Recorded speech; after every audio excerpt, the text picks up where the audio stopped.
Nous sommes ici à la grotte de Sainte-Marie-Madeleine, au sanctuaire de Notre-Dame de Valcluse. Qui était Sainte-Marie-Madeleine? Elle était la sœur, très probablement, de Marthe et de Lazare, chez qui Jésus aimait se reposer à Béthanie, non loin de Jérusalem.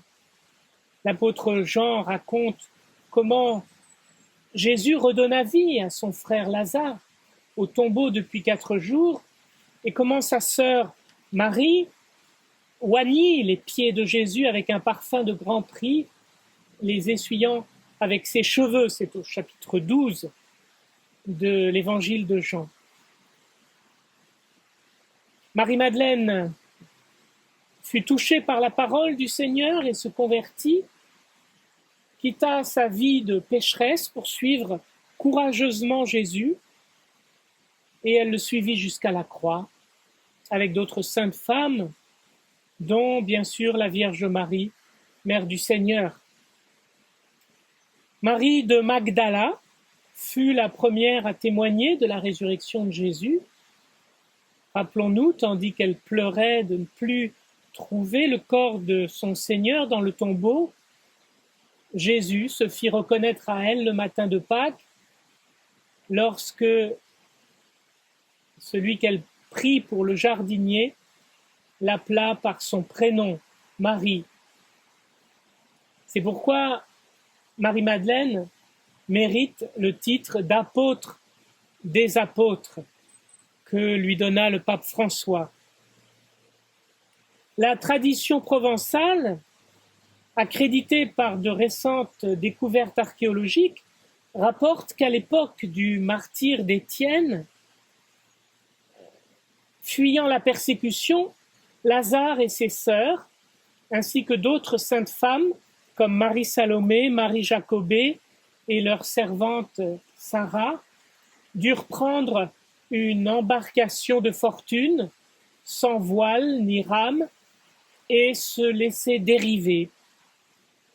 D'autres disciples du Christ les accompagnaient, notamment Maximin et Sidoine. Sidoine était l'aveugle-né, guéri par Jésus, raconté au chapitre 9 de l'évangile de Jean.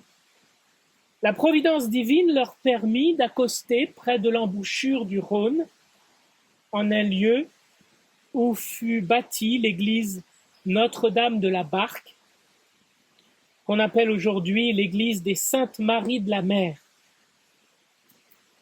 Marie-Madeleine accompagna son frère Lazare, qui devint premier évêque de Marseille, toujours selon la tradition provençale.